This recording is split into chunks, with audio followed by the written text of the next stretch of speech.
Remember, I had a rear-wheel drive car, and trying to get to the training ground was an absolute nightmare because I lived in Kesgrave, and obviously under Roy Keane you did not want to be late, and at times it would have been quicker to get down the country lanes, but when it's all icy and obviously any time you turn and try and accelerate a rear-wheel drive you're losing the back end. So that sticks out for me about that sort of wintry period. I remember turning into my house, there was always a car sort of parked right next to the turning, and luckily this one day I've turned in and just slid into the curb, like really slow, going really slowly. But if that car was there, which was there constantly, if that car was there I would have just slid right into it, but fortunately I just had a little bump on the curb and just carried on. The snow was horrendous, and I was bringing Colin Healy to the game, and every other game was called off all around, and then I think our game got put on telly kind of late in the day, maybe it was the day before, so it was my first game starting on telly, so I was praying it was going to be played, and we had to go for pre-match actually in the training ground, so I picked Colin up and we drove, so looking back now it seems mad that we drove to the training ground to then drive back to the stadium, you know, considering how bad the weather was. I remember driving to the training ground, I actually slid across the floor, and Colin just looked at me and began, I was like, oh, you know, and we just kept going, and we got to the training ground, we had our pre-match, everything was kind of normal there, a few lads were like, you know, this is never going to go on or whatever, and sure, I was just praying it was going to be played. And then we had a pre-match, we done all the normal stuff there, a bit of meeting on the lads, and then we went back to I drove Colin to the match then again, he braved it back with me in the car, we got to the ground, and yeah, everything was normal to be fair, because like once we got to the ground, I can't remember what the pitch was like, but I think it was okay for the warm in regards to that, it wasn't that bad on the pitch. So yeah, I remember leaving home, which was the village of Isleham at the time, which was very close to Newmarket, and yeah, we knew it was cold, the weather wasn't going to be great, but there wasn't much snow around. Even when we arrived in Ipswich, it was still quite, you didn't think there was going to be that much snow to cause these issues at the game. I had a season ticket from the age of 5 until I was 18 in the now Magnus Group West Stand, used to be called the Britannia Stand. I was block JJ in the lower tier. I don't think it's even called JJ anymore, so this is how old I am. But yeah, the funny part of the story is I went with someone who had never been to a game of football before and has never been to a game of football since. My dear cousin Abby. I think maybe she got roped into taking me because, well, no one was stupid enough to go when the weather was going to be that bad. It was me and my dad's season tickets, but for whatever reason he couldn't go, and that's why my cousin took me. But yeah, we went on the train, and the trains actually did run, which was a nice thing, because I don't know how screwed we would be without them. The weather was extreme, to say the least, and to be quite honest, I don't think any of us thought the game would be on. I think the only reason it was on was because the Sky cameras were there. That's the only thing I can see why it wasn't called off there and then on the night. I was never really one for cold weather, it didn't really bother me. I'd always have shorts on and training and jumpers, but it was Baltic, and I remember I had pants on. And I remember the only gloves in the dressing room, these big massive IPFC ones. I remember I was going to put them on. I remember Grant Ledbetter looked at me, and he kind of had this kind of Roy Keane look where he'd look at you sometimes and just disgust. And he looked at me, he just looked at me and I just knew, I can't put them on here now. So they just looked terrific.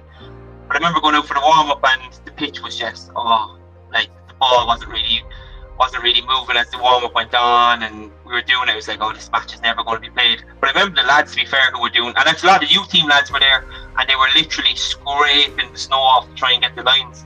And yeah, it was. We went in the dressing room and it was like, yeah, we're going. So we're like, look, it is what it is. We're going to go. Went in straight into the ground for once, had something to eat, something to drink, and then I remember going to my seat, and that's when the snow started. And I thought, well, this is nice. And then before you knew it, as the players were coming out, the pitch was covered. And it was like, okay, so how's this game going to go then?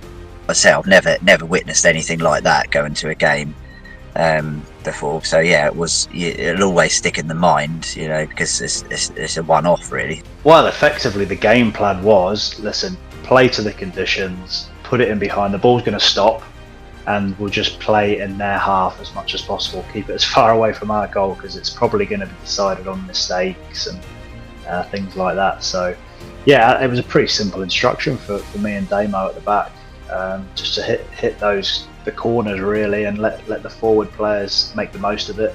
But obviously, it made it a whole lot easier when you get an early goal. The run we was on was bad. I felt a lot of responsibility being captain for the manager, for the fans. So I mean, you can see him.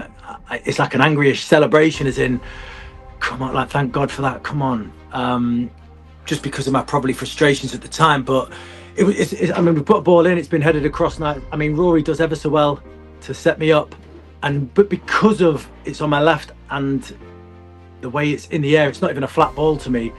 I think it's one of them I just don't think about. It's just swing and hope. And you know what? Even if you get towards the target, there's that many players in the way, it could hit anyone and go in. But luckily, it just flew straight into the net. And it was early on, so it got us, a bit of confidence. Like I say, we'd have been low on confidence. Jason lived below me in my apartment block, and just one of the more. If he was any more laid back, he'd be horizontal. But he just didn't care about anything. He was just great guy, absolutely loved him. Actually, him and Carlos must be a tribute, I think, because they were absolute legends, the pair of them. But I'm telling you, he was just so laid back. I think it was a dressing room. He was like, call it off, man, call it off. There's no football here. And he just did not want to be out on that pitch. But he ended up he got one, didn't he? He got two and Chuck got one, so ended up being a good day for him. But he was hilarious, Jason. But Jace had that in the locker, though. We knew that if we could get him the ball, we could score those goals. And to be fair, we really underperformed that team, I think, and we should have been doing a lot better at that time. We had some really good players in there. Chuck as well always chipped in with important goals. That must have been some experience to actually play in that game as well, like actually keeping your feet and everything. So yeah, I mean, Scotland was he was he was strong, weren't he? You could get the ball up to him and his back to goal and stuff like that. But yeah, it was probably normal conditions. The keeper probably would have had that, wouldn't he? The way the players are running isn't natural, is it? They're a bit Bambi on ice, as in trying not to fall. So it looks a bit comical at times. Even when he turns inside, then the lads defending are trying to hold up, and then it looks like it slows down in the snow, manages to nick it back through his legs. And then another goal for Jace. So it did get like that. And like I say, especially second half, there was nothing natural then about your movement and the way you moved your body and changed direction. It was all a bit more cautious. And that made it, I guess, even a bit more of an experience as well. That's probably my best moment, where I get to sell Kyle out and then, win the ball back and square, and then you hear the commentator, saying my name, O'Connor wins it back and squares. It's like a childhood thing. It's just it's the dream you have, isn't it? So would it be great if I actually managed to score that? But look, I'll take that. I mean, it was fun as well, to be honest, because if I don't mind them sort of conditions, there's waterlogged pitches and stuff like that. I don't mind it. So it was different. And yeah, I met the one time then I think I must have just been chasing something down. I probably lost my footing and ended up over the barriers and into the crowd, and someone looks like they've caught me then and passed me back. So, but I'm assuming at that time my smile says that we must have been winning comfortably. So by the time that had happened, he's run out, and Sparky probably initiated it because he's a bit of a joker, saying, "I'll let him go out on his own." And he's obviously turned around and seen that we're all still stood in the tunnel. So it's just a little bit of a laugh on a joke. Standard banter trick for the captain and his team. So if you go, because we're hyped up and I'm like, come on then boys, let's go, and I go sprinting out and they all go, hold on, hold, and then I run out and I look round and I'm on my own and they all just bust out laughing. So yeah, I've seen it a few times, but as soon as I saw that picture there, I just knew that's what happened, because you could see them almost holding each other. So it was funny though. It's good banter, but they done me a kipper. Get the ref stopped the game. We thought, oh, here we go, and then all the stewards literally saw him come running up the side of the pitch, and they obviously started doing the lines first. And then randomly they started doing all the corners. Like they were just doing anything they could to keep that game on. And let's face it, that game probably should have been called off. But I think there was two big reasons why it wasn't called off. Sky, and also a certain Roy Keane in our dugout. Because I think I've seen a picture of him looking back years ago, where he's just looking at the ref with daggers, like, if you call this off. Just remember seeing him, talking to the fourth official a few times, and it got clear that they realised that they were never going to win that game. We started so well. We was on top. We had the momentum, and then their best chance was to get the game called off. And you know what? If it's the other way around, we probably would have been doing a similar thing. So I can't fault it. But yeah, I just remember him getting into the fourth official, and I did actually think, you know, the stature. I mean, obviously we had Roy Keane, who's got a big stature to influence things if need be, because Sven's obviously got a big stature as well, could influence it the other way. So it was a worry about, you know, what the referee was gonna do, but luckily he didn't do anything. Leicester players are doing everything they can to try and get it called off. I remember Richie Wellens throwing himself to the floor at every opportunity to make it seem as dangerous as possible. But obviously the refs know that we're 3-0 up. He's like, well, what do we do? We're on Sky. He's obviously got Roy Keane breathing down his neck at the mention. Anytime he mentions that it might be called off, and yeah, so I did feel for the ref, to be fair. So the two things that stick out in my mind from that day is, well, one is that the game was briefly stopped, I believe, at one point. I don't know if it was more than once, but it was definitely once. And because the Old Britannia stand has that sort of weird, in the upper tier, it's like where you can get served some food and drink, but it's almost like in like a little room, which it's not like a concourse. I don't know how I can explain it, but if you've ever been in the upper tier of the West Stand, you know what I'm on about. It might well be roped off now because it might be media access, but back then, when the old press boxes were there, you could literally pretty much go in to like the premium seating bit in Block Y and just use the facilities as is. And because it was probably one of the only warm parts of the ground, you had about 1,000 people in that tiny room trying to keep warm. And I also remember taking my gloves and putting them underneath the old hand dryers to try and get some hot air circulating through them. But the thing that I remember most is my cousin, who again, like I said, had never been to a game before or since. Because there was that stoppage, she just assumed it was like there was like 3/3 to a football game or 4 quarters, not realising that, like, you know, it's 2 halves of 45 minutes. But she was like, oh, it's quite nice, it stops and starts all the time, so you can just do other things. And I was like, no, this is not how it normally works. But I remember Roy went down to the dressing room and we said, no, we're never going to go back. And we came back in, lads, match is on. give it 10 minutes, they're going to score. Whatever he said, I'd say the referee scared the life out of the ref. Because we needed the 3 points at the time. If you remember, we had a really good start. I wasn't starting or playing at the time, but we had a really good start. And remember, that was what Roy was saying to me, I couldn't get back in because we were playing so well. I think we were on top of the table, or definitely in the top 2 or 3 for a while. And then results just went zoom. And at the time, then we needed the points for sure. Roy was gone even 3 weeks later anyway. So we actually needed 3 points, and there was nothing taken away from him that day. He was keeping that match on. You get to half-time 0-0, you can call it off fine. Everyone probably just goes, you know what, okay, it's not right, it's not great. But because we were so desperate for the winner, we were 3-0 up at half-time, then the referee's in a really difficult position then. And obviously he's got our manager on his case, our experienced players, Sparky, myself, you know, and he's here. And just, you can't call this off now because of the situation it's got to. But yeah, we were all buzzing afterwards. Like I think it was more because of the game and, you know, the game going ahead, staying ahead, because it wasn't like a normal game. We just went out and won. It was stop, it was start. You didn't know when it was going to be on. Then you know, half time you're still like, is this going to keep being played? Then you were off the pitch, you were back on again.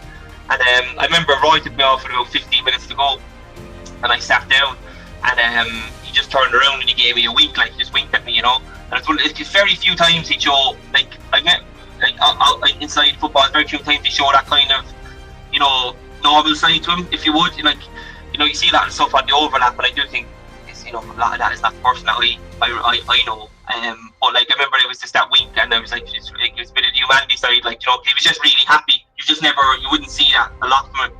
And I remember thinking, obviously, I've done maybe rewarded him playing me or whatever, but he just gave me that wink, and it always stuck by me. Because sometimes I think I have this, you know, iffy relationship with him, but I always think back, he was kind of one of my childhood heroes growing up.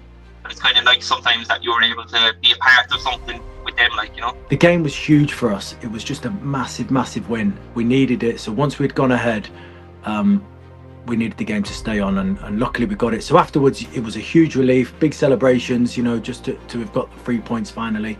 Nice to be at home in front of our home fans. And then a little bit of, wow, can you believe that actually made it to the end of the game? And a bit of relief and disbelief that it actually did, because we knew at the time, like, it was a crazy situation to be in at that level and standard for the game, the pitch to be like that, and especially, like I say, towards the end when it was starting to harden in the corners and really get dangerous. So yeah, a huge relief to have got it to, and like I say, disbelief to have actually got through it.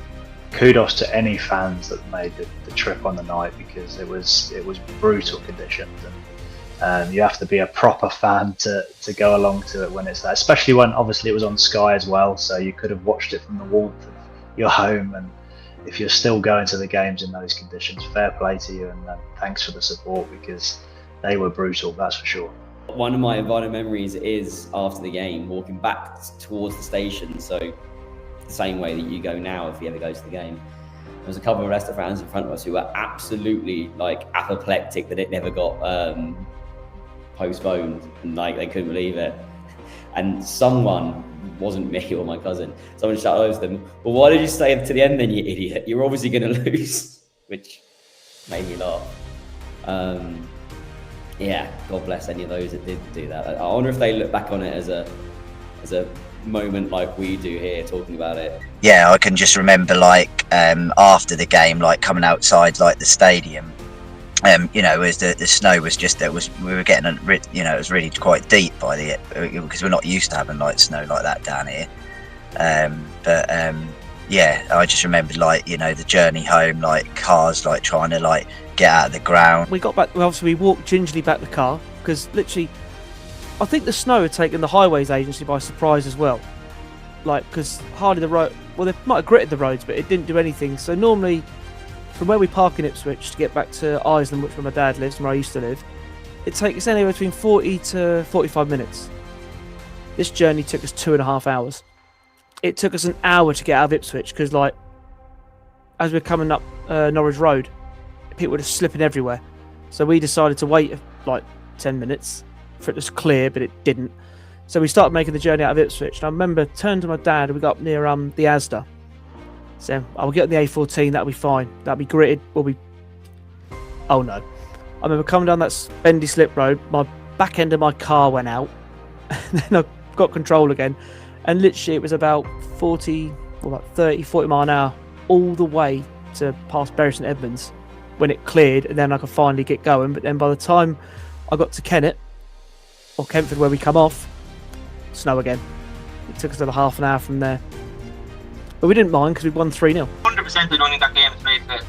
And I remember the really funny thing afterwards, Antonio, I think he went on to Barcelona, he was like our fitness coach, and you were doing your data from how much you ran and stuff like that, and he said to the lads, "Oh, you only ran this amount of thing." And I remember the two lads looking at him going, "That was slow, like it's not like it wasn't a normal game. The ball was in the air all the time, like, you know what I mean? Like he was still harping on it. It was like, are you mad? Do you know what I mean? Like it was complete. There's nothing from that game that you can take as regards stats or anything into any other game, because it's unique. There's no other situation where we play like that. I don't think we'll ever see a game like that again, because it just won't take place. It will have been abandoned way long since. Just looking back now, like, you know, so much has obviously happened in like 15 years with the club. You know, back then that was still under the Evans ownership with Keane, and you know, there's just, you know, a lot of that is not, for a lot of Town fans, like going back then, it wasn't good memories. There was nothing really to shout about, so those sort of things stick in your mind, don't they? Yeah, and the odd like late goal winner that we had over those like 10 years, but other than that, there was just absolutely nothing to like get excited about. So yeah, that will always, like, you know, I'll always remember that game.